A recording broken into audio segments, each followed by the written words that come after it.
Assalamualaikum warahmatullahi wabarakatuh. Selamat pagi, siang, sore dan malam buat sobat pecinta horor. Bagaimana kabar kalian hari ini? Semoga senantiasa sehat selalu ya. Seperti biasa, Karam Kali Aja Seram akan selalu menghibur kalian dengan cerita-cerita seram, horor, dan menegangkan. Siapkan cemilan, pakai handsfree, dan matikan lampu. Jangan lupa subrek ya. Terima kasih.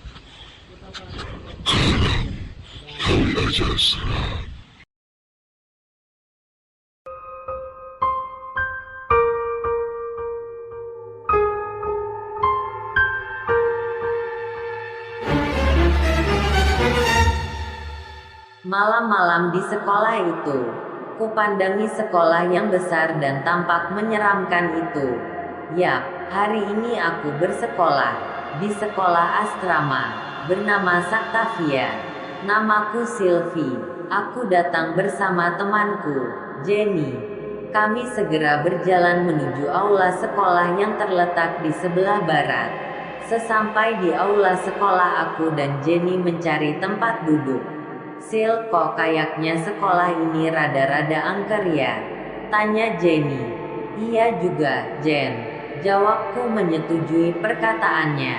"Ngomong-ngomong, sekolah ini bekas kuburan loh," kat Jenny yang membuatku semakin ketakutan. "Yang bener, kamu tahu dari mana?" tanyaku terbelalak. "Beneran nih, aku aja tahu dari guru sekolah ini," kata Jenny. "Kalau kamu ngomong ke aku dari dulu, aku gak bakalan sekolah di sini," gerutuku. "Abis kamu kayak bersemangat sih," jawab Jenny polos. "Moga-moga aja kita bisa sekamar," kataku. "Kalau gak sekamar, mending aku pulang aja," kata Jenny bergurau. "Silahkan," kataku bercanda. Para kakak pembina mulai menjelaskan peraturan sekolah. Tiba saatnya pembagian kamar. Satu kamar terdiri dari 2 orang. Ori, aku sekamar sama Jenny. Aku dan Jenny berjalan menuju kamar yang berukuran 4 kali 5 meter. Kamar itu terdiri dari 2 kasur, meja tulis dan lemari pakaian. Kami segera menata baju dan istirahat sejenak. Setelah beristirahat, kami mandi dan menuju ke ruang makan untuk makan malam. Setelah makan malam, aku berkenalan dengan teman-teman yang lain. Setelah itu aku tidur karena hari ini adalah hari pertama, jadi belum ada pelajaran. Seperti biasa, aku dan Jenny yang masih anak baru masih kesulitan untuk tidur. Tiba-tiba aku mendengar suara perempuan cekikian. Aku ketakutan. "Jen, dengar gak suara tadi?" tanyaku. "Dengar, positive thinking aja kali, Sil," kata Jenny menenangkan, tapi dari suaranya dia kedengaran ketakutan. "Ya udah, tidur yuk. Paling Dinda sama Tesi yang mainin ringtone yang dapat dari Billy," kataku. Akhirnya, kami terlelap juga. Esoknya, ternyata Dinda dan Tesi juga mendengar suara itu. Kami jadi bergidik kalau membayangkan itu lagi. Setelah selesai sarapan, kami sekolah. Setelah selesai sekolah, kami makan siang dan tidur siang. Setelah itu kami mandi, makan malam, dan belajar bersama.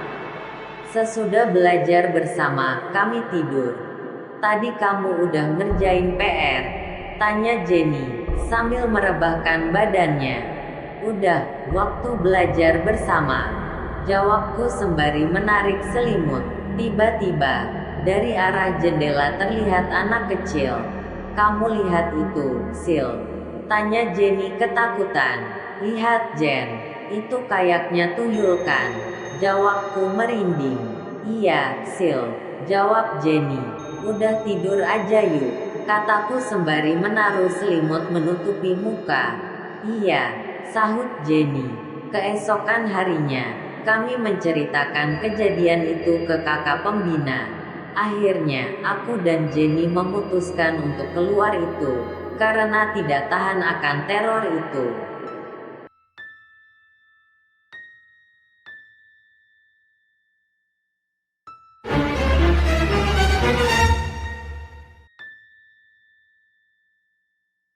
Persahabatan berdarah di dunia lain. Malam berganti pagi. Seperti biasa ibu mengajakku untuk bersih-bersih rumah. Setelah itu aku pun segera mandi dan sarapan. Aku pun masuk sekolah jam setengah 7 pagi. Sesampainya aku di sana, aku melihat ada seorang anak kelas 1 yang sepertinya belum pernah aku jumpai, entah mengapa kepalanya selalu menunduk. Ade namanya siapa? Kataku. Nama saya Nia, kata anak itu. Loh, kamu murid baru ya? Abis aku sudah tahu semua nama anak kelas 1 selain kamu, kataku lagi. Tetapi, pas aku tanya begitu, dia langsung berlari ke arah ruang kelas yang telah dikosongkan kemarin. Aku pun tidak segan-segan untuk mengejarnya. Tapi saat aku lihat ke dalam kelas kosong tersebut, anak kelas 1 itu sudah tidak ada. Aku pun segera berlari ke kelas karena takut. Aku takut anak itu bukan manusia melainkan setan atau jin yang menggangguku. Aku pun berlari lebih cepat agar tidak ketinggalan baris berbaris. Setelah aku baris berbaris, aku pun masuk ke kelas. Aurel, kok wajahmu tiba-tiba pucat?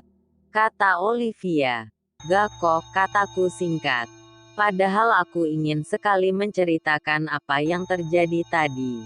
Pagi pun menjelang siang, istirahat pun dimulai. Aku penasaran dengan kelas kosong itu. Jadi aku pun tergoda untuk masuk ke dalam kelas kosong itu lagi. Aku juga mengajak temanku Olivia untuk menemaniku di kelas kosong itu. Tiba-tiba ada bayangan hitam masuk ke dalam mulutku. Aku pun tidak dapat mengingat apa-apa. Aku berteriak. Aku Nia, aku sudah mati ahahaha. Tanda seru petik 2. Kataku mengelegar. Temanku Olivia pun memanggil teman-teman yang lainnya. Antara lain Tanaya, Syahra, Rifan, Salman, Riza, Kamila, Kalisa, Sekar, Zaki dan Zahra. Riza dan Syahra mengikat tanganku dengan tali rafia. Olivia membaca ayat-ayat kursi. Salman dan Kalisa membaca surat-surat pendek. Rifan melakukan pengusiran. Rifan memang ahlinya dalam mengurus hal seperti ini. Yang lainnya menahan tangan, kaki dan memborgol tali rafia tersebut. Aku merasa ada di dunia yang berbeda. Semuanya berwarna putih. Tak ada jalan keluar, kataku lagi. Setelah berjam-jam berlari, aku pun menemukan jalan pintasnya. Bayangan hitam itu pun keluar dari mulutku. Rifan pun menangkapnya dan membakarnya. Hari pun berlalu, aku pun segera pulang ke rumah. Tapi hal ini belum diselesaikan. Ternyata aku baru tahu bahwa Nia itu sahabatku di dunia lain.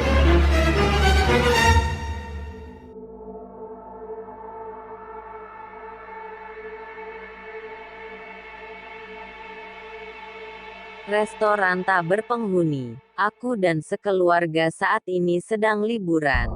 Kami berkeliling di sebuah desa. Di sana kami berfoto di sebuah sawah yang asri dan indah. Karena kepanasan, kami mencoba untuk beristirahat dulu di sebuah restoran. Tibanya di sana, kami menginjakan kaki. Kami pun membuka pintu restoran itu. Di dalam terlihat kursi dan meja yang kotor. Terdapat pepohonan yang tumbuh di sana. Aku berpikir kalau restoran ini tak berpenghuni. Adikku nampaknya asyik dengan mainan yang dibawanya, sedangkan orang tuaku terlihat cemberut. Tok tok tok, suara ketukan terdengar dari jendela. Aku segera menoleh ke arah tersebut. Dengan cepat, aku melihat kalau ada sebuah sosok yang menyeramkan di balik jendela itu. Pa, Ayo pergi dari sini. Aku merasa takut di sini. Sahutku sambil bercucuran air mata. Karena saking takutnya melihat sosok tersebut, kami pun memutuskan untuk melanjutkan perjalanan. Di dalam mobil, kami berbincang-bincang dengan kejadian tadi. Aku takut, Ma. Aku takut, ucapku lirih. Sudah tidak apa-apa, asalkan kamu tidak mengganggu mereka. Tuhan pasti selalu melindungimu, Nak. Sahut Mama sambil mengelus rambutnya. Aku mengangguk pelan. Hari ini memang hari yang tidak menyenangkan bagiku. Aku takut kalau aku dihantui olehnya. Aku pun mulai rajin memuja Tuhan yang Maha Kuasa. Aku percaya kalau Tuhan selalu melindungi kita asalkan kita berbuat baik.